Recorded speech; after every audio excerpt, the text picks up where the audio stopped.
আমি কোথায় যাচ্ছি বাসে চেপে। এখন এই গ্রামে মাটির বাড়ি আছে। সো আসসালামু আলাইকুম, তোমরা সব কেমন আছো? আশা করি ভালো আছো। তো আজকে আমি সকাল সকাল ঘুমিয়ে উঠে চলে যাচ্ছি কাজে একটু দূরে।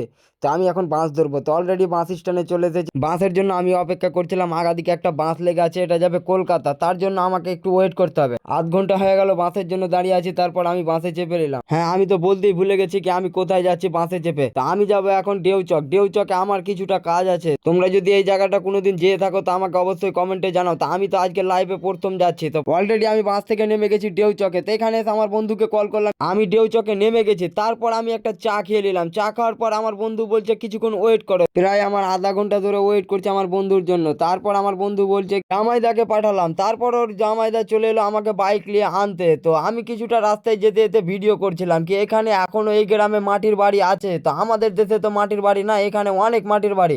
তার জন্য একটু আমি ভিডিওটা করলাম কি আমার ভালো লাগবে।